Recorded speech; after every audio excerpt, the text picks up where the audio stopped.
Selamat datang kembali di pembahasan mendalam kita.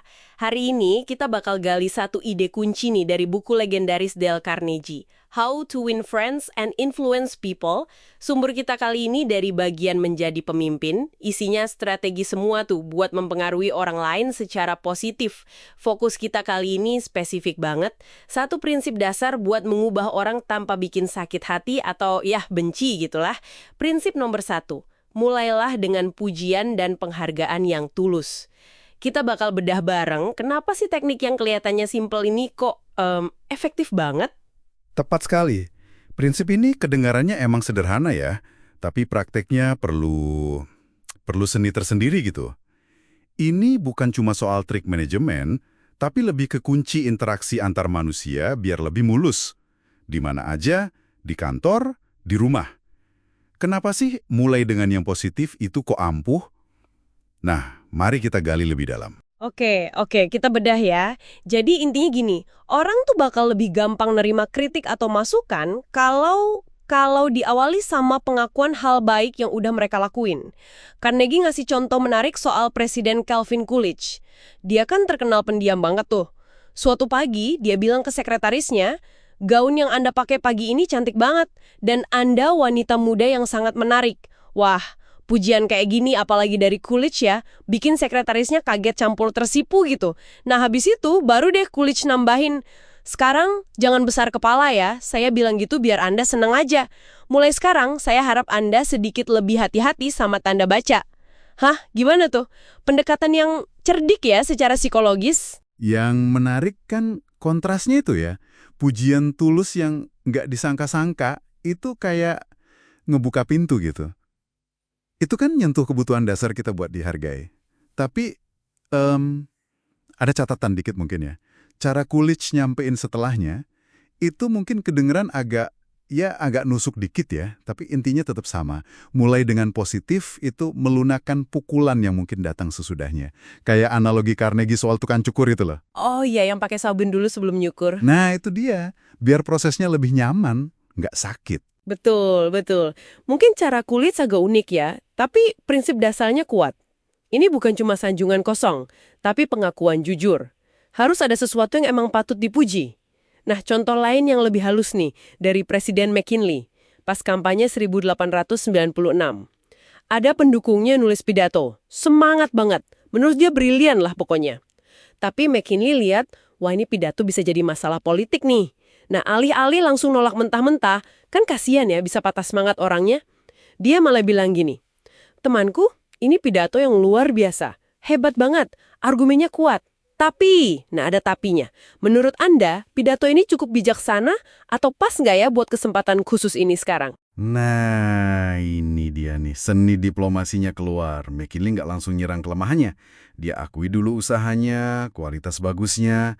Dengan gitu kan, dia jaga harga diri sepenulis. Jadi penulisnya lebih terbuka buat mikirin revisi. Dia nggak bilang, "Pidatomu julak," tapi lebih ke, Hebat sih, tapi mungkin kurang pas aja sekarang, gitu ya? "Iya, persis. Ini kayak ngebangun jembatan, bukan malah bikin tembok pertahanan. Kritik langsung tuh seringnya cuma bikin orang defensif, ya kan?" Bener banget. Kalau langsung ditembak kritik, orang cenderung nutup diri atau malah yang lawan balik.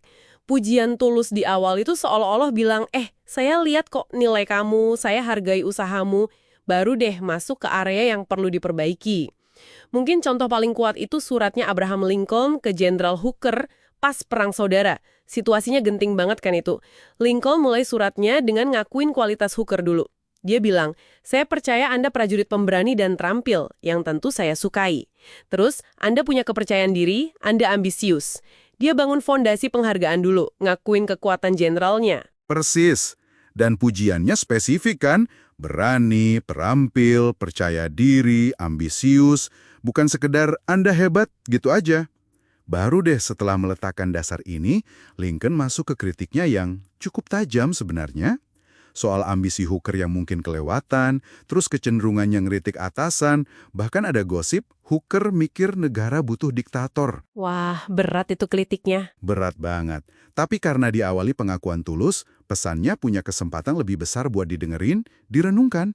Nggak langsung ditolak mentah-mentah gitu aja. Ini nunjukin kalau prinsip ini berlaku bahkan di situasi yang risikonya tinggi banget ya, konsekuensinya besar. Mengakui nilai seseorang sebelum ngasih kritik itu bentuk ya penghormatan lah. Kalau kita tarik ke gambaran yang lebih luas nih ya, pendekatan ini tuh secara mendasar nunjukin rasa hormat. Anda nggak ngelihat orang cuma dari kesalahannya aja. Anda akui keseluruhan dirinya, termasuk kelebihannya. Ini bikin mereka merasa dihargai sebagai individu. Jadi ya lebih mungkin buat dengerin masukan, bahkan yang susah sekalipun, dengan pikiran lebih terbuka. Rasa sakit hati, penolakan, yang sering muncul gara-gara kritik langsung tuh bisa diminimalisir. Kayak nyiapin tanahnya dulu sebelum nanam benih saran atau koreksi. Jadi kesimpulannya nih buat Anda semua di kehidupan sehari-hari gimana? Pesannya cukup jelas ya. Kalau Anda perlu ngasih masukan, ngoreksi, atau bahkan kritik, coba deh biasain buat selalu mulai dengan nyari sesuatu yang bisa dipuji atau dihargai secara tulus. Ini bukan manipulasi loh ya, tapi ini dasar komunikasi yang lebih efektif dan hubungan yang lebih sehat. Di mana aja? Kantor, rumah, sama teman. Coba deh pikirin lagi situasi belakangan ini waktu Anda harus ngasih feedback yang agak sulit mungkin. Gimana waktu itu percakapannya? Nah sekarang, bayangin kalau Anda mulai dengan pujian tulus yang spesifik. Kira-kira dinamikanya bakal beda nggak? Kemungkinan besar sih iya. Ini alat dasar, tapi wah kuat banget buat bangun pengaruh positif. Dan juga buat jaga jembatan komunikasi tetap terbuka. Nah sebagai penutup nih, mari kita renungkan sebentar. Pujian emang ampuh, tapi garis antara penghargaan tulus sama sanjungan yang kerasa manipulatif, itu kadang tipis ya. Gimana caranya Anda bisa mastiin kalau pujian pembuka Anda itu selalu diterima sebagai pengakuan jujur? Bukan cuma taktik buat ya melunakkan pukulan sebelum kritik datang. Di mana sih keseimbangan antara diplomasi sama jujur blak-blakan? Coba deh pikirin soal ini.